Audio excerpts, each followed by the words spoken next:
समाज पार्टी के प्रत्याशी हैं। दक्षिण दिल्ली में मौजूद हूँ, अब्दुल बासित साहब, उनसे बातचीत करते हैं क्या कुछ चल रहा है चुनाव में। सर, दक्षिण दिल्ली के आप प्रत्याशी हैं। दक्षिण दिल्ली एक बहुत ही हॉट सीट है, पॉश इलाका रहा था इस ज़माने में, अब तो इसकी हालत ख़राब है। आपके सामने गुर्जर समाज के प्रत्याशी हैं, पूर्व जो सांसद रहे थे वो भी गुर्जर समाज के थे यहाँ पे। तो कैसे चुनाव को देख रहे हैं, ज़मीन पे क्या फीडबैक नजर आता है? देखिए, ज़मीन पर तो पूरी जनता से मैं मिल रहा हूँ जिस प्रकार एक प्रति व्यक्ति ये चाहता है कि इस बार बदलाव हो, और बदलाव के लिए लोग वोट कर रहे हैं इस बार। जैसा कि आप मेरी आवाज़ से जान रहे हैं, मेरे इतने भाषण चल रहे हैं, इतने लोग मेरे कैडर वोट मुझे लेके जा रहे हैं। हम 10-10 किलोमीटर की डेली पैदल यात्रा कर रहे हैं, रातों को कॉलोनियों में, उसमें बहुत त्रस्त है लोग इस सरकार से। जिस प्रकार ये आम आदमी पार्टी 2013-14 में आकर इतने प्रलोभन देकर सरकार को मूल मुद्दों से भटकाया था जनता को, अब वो मूल मुद्दों के लिए जनता वोट दे रही है। मूल मुद्दों से भटकाया, मूल मुद्दे उनके ख़त्म कर दिए, और ख़त्म करने के बाद आज उसकी सज़ा केजरीवाल जी को मिली है। जिस प्रकार की उन्हें ज़मानत मिली है, पैरोल से भी बहुत बुरी है। 1 तारीख को इन्हें दोबारा जेल में जाना पड़ेगा। जिस प्रकार की इनकी नीतियाँ थी, जिस प्रकार ये लोग आए थे, हमारे शिक्षित समाज को ठगा इन्होंने, हमारे प्रताड़ित दलित समाज को ठगा, मुस्लिम समाज भी ठगा गया बेचारा, और जो भी समाज ठगा गया था, आज उन्हें सबको एहसास हो रहा है कि हमने बहुत बड़ी गलती करी है।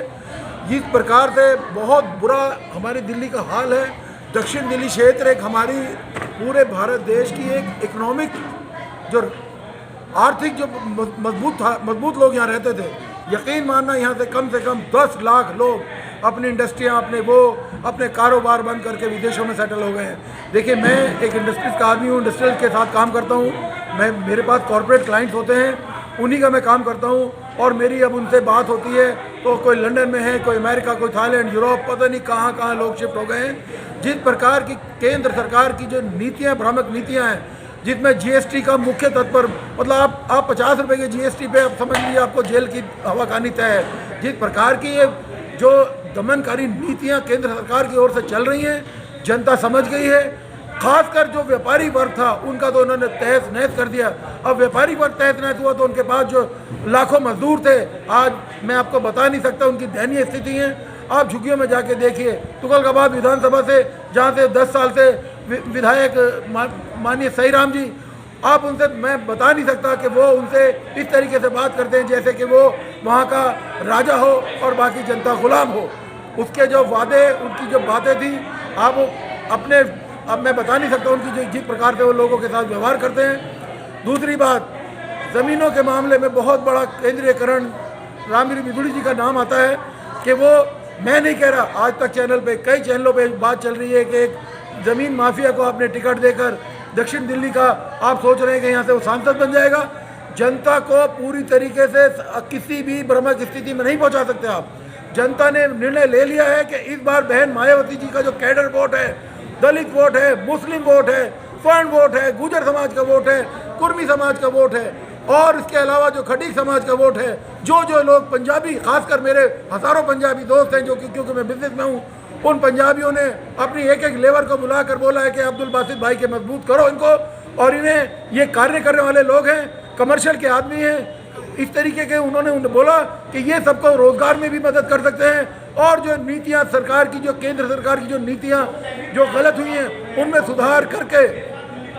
सुधार करके जनता के हित पे काम हो सकता है। जी, यही मेरा सवाल है आपसे कि दलित और मुस्लिम समाज को नुमाइंदगी नहीं मिल रही, राज्यसभा भेजने की बारी आती तो याद नहीं आते ये तबका, और चाहे लोकसभा के टिकट की बात हो तब भी याद नहीं आता है, लेकिन बावजूद उसके चुनाव दर चुनाव अब तक ये वोट मिलती रही इस तबके की। तो ये क्या कारण रहा है? देखिए, इस बार मैं बहन मायावती जी का एक बार बहुत शुक्रगुजार हूँ कि उन्होंने दिल्ली में हमारी जो संख्या है, हमारी जो संख्या उसको समझा, और उसके प्रतिशत के हिसाब से, जातिगत जनगणना नहीं, बहन मायावती ने जाति से ऊपर उठ के काम किया। पहली बार दक्षिण दिल्ली में किसी मुसलमान लोकसभा के लिए मनोनीत किया गया है। मैं बहन मायावती का तहे दिल से शुक्रगुजार हूँ कि उसने कम से कम हमारी जो कम्युनिटी है, जिसमें संगम विहार है और आपका बहुत बड़े जैतपुर की खड्डा कॉलोनियाँ, आज मैं उनकी लिस्टें उठा के लाया हूँ, तो 6-6 बंडल एक स्क्वायर किलोमीटर के अंदर लाखों आदमी रह रहे हैं। कितना ज़्यादा दयनीय मुश्किल है, सड़कें नहीं हैं, पानी नहीं है, बिजली नहीं है, और आप अपने अपने खाली पीठ पर दबा रहे हैं। फ्रांस की कंपनियों को जो केजरीवाल ने जल बोर्ड के ठेके दिए, वो सारा पर्चा खुलेगा। एक एक इनके जो एमएलए हैं जो आज केवल केजरीवाल के नाम पर भीख मांग रहे हैं वोटों की, उन्हें भीख में भी जनता वोट नहीं देने वाली। मैं आपको बता दूं कि इनके एमएलए, इनकी सबकी पोल खुल चुकी है। घर घर जाकर बीजेपी के लोगों से मिलकर और उनके मिलने के बाद दोनों मिल रहे हैं और ये सोच रहे हैं कि बहन मायावती जी का कोई आदमी नहीं आना चाहिए। आज सब लोग जो मुद्दा केंद्र सरकार का था हिंदू मुस्लिम का, आज वो मुद्दा दिल्ली में केवल और केवल आम आदमी पार्टी के एमएलए और आम आदमी पार्टी के संयोजक केजरीवाल ने उठा रखा है। आपके बारे में तो जनता जानना चाहती है कि आपका क्या राजनीतिक इतिहास है, क्या आप करते हैं, क्या प्रोफेशन रहा है आपका? देखिए, प्रोफेशनली मैं एक पेशे से इंजीनियर हूँ, उसके साथ साथ मेरे पास कॉरपोरेट्स लोग हैं जिनके मैं छोटे मोटे जो अपना ऑफिस दिल्ली में बसाना चाहता है वो मुझसे मिलते हैं। मैं उनको ऑफिस बना के देता हूँ, वहाँ पर रोज़गार का इंतज़ाम करता हूँ बिना किसी कमीशन के। मैंने हज़ारों लोग किराए पे दिलवाना, यही मेरी उनसे लड़ाई है। मैं बसाने वाला हूँ और जो हमारे लोकल विधायक हैं वहाँ के ओखला इंडस्ट्रियल एरिया के सहीराम पहलवान, वो उजाड़ने वाला है। उसने 50 बल्कि यहाँ से हज़ारों फैक्ट्रियाँ यहाँ से पलायन करवा दी हैं। इन बातों को थोड़ा समझ लिया, डीपली समझ लिया कि जो एक उनकी सोच देखिए कि उसने हज़ारों फैक्ट्री यहाँ से भगा दी है जिसमें लाखों लोग यहाँ पर काम करते हैं ओखला इंडस्ट्रियल एरिया में। और बहुत पॉश इलाका, बहुत अच्छे, कहीं आप पूरी दुनिया में इंडस्ट्री देखेंगे मगर उसका बेस ओखला इंडस्ट्रियल एरिया मिलता है।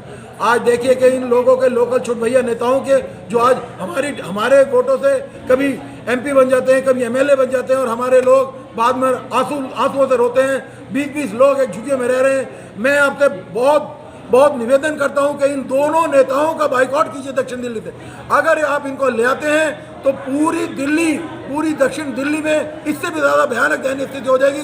लोग भिखारी बना देंगे ये लोग। लेकिन केजरीवाल साहब का क्लेम है कि बिजली उन्होंने जो सब्सिडी दी है और उन्होंने जो टीटीसी की बस फ्री की महिलाओं के लिए, ऐसे वो कई काम गिनाते हैं, स्कूलों की बात करते हैं वो। मैं किसी की बात नहीं करता।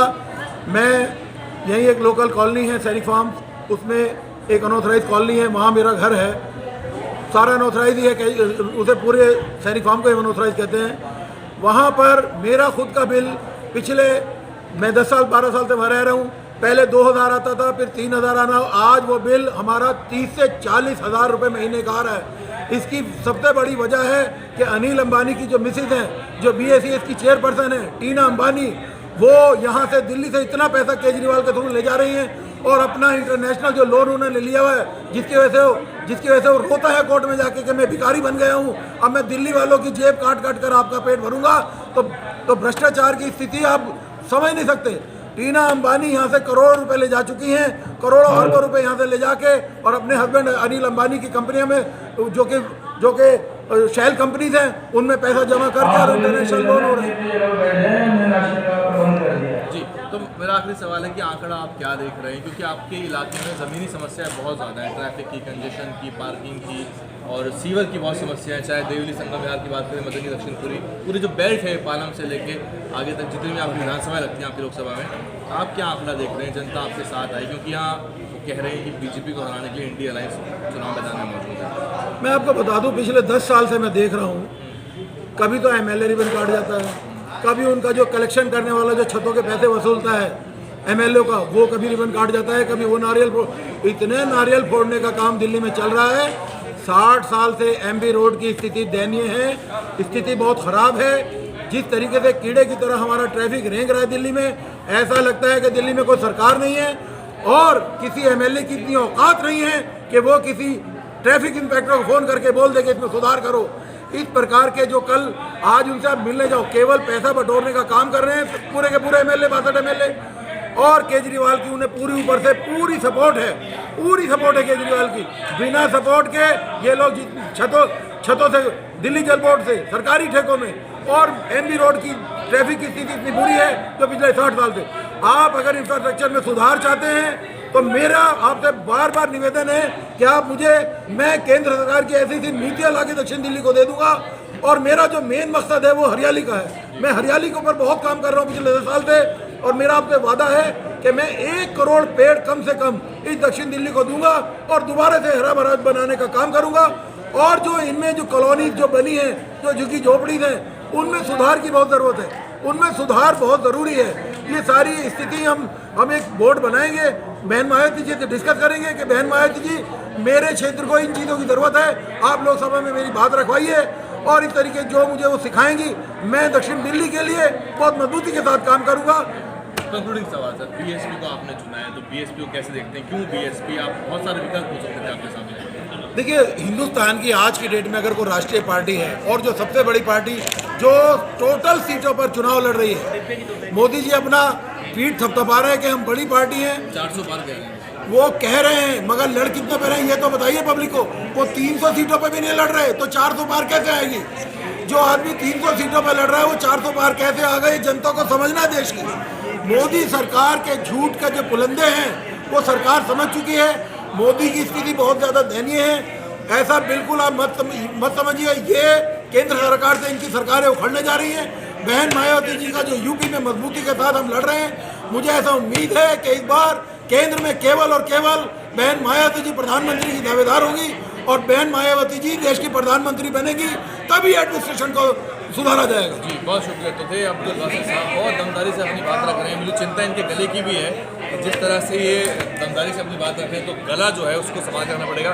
चुनाव प्रचार लंबा है, अपने क्षेत्र को भली भांति जानते हैं, ये मैं बातचीत से समझ गया हूँ। यहाँ की ज़मीनी समस्याओं से वाकिफ़ है, साथ ही जो वैचारिकी है बहुजन समाज की, जो बहुजन राजनीति की विचारधारा है उससे भी बिल्कुल रूबरू हो चुके हैं और समझ चुके हैं कि किस तरह से जो बहुजन समाज है 85-15 की लड़ाई है उसमें कौन हकमारी कर रहा है। इसलिए चुनाव मैदान में उतरे हुए बने रहिए। दिल्ली में बसपा का 14% तक का वोट था विधानसभा चुनाव में। 2008 की ही बात है, बहुत पुरानी बात नहीं। बसपा उसको लेने की तरफ कदम बढ़ा रही है। शुरुआत 24 के चुनाव से करी जा सकती है, परिणाम जो होगा वो 25 के लिए भी बसपा के लिए एक तरह से सेमीफाइनल काम करेगा और 25 में केजरीवाल साहब की हालत भी ख़राब होगी क्योंकि लंबा एंटी इनकम्बेंसी वो झेल रहे हैं। मैं भी दिल्ली वाला हूँ, इसलिए मैं जानता हूँ कि दिल्ली की समस्याएं क्या हैं और दिल्ली किस तरह से एक बड़ा कूड़ेदान बन चुकी है जहाँ पे चौतरफा अवैध व्यवस्था पूरी दिल्ली में चल रही। बने रहिए और भी दिल्ली के प्रत्याशियों से बातचीत करेंगे, आप तक लेके आएंगे। धन्यवाद।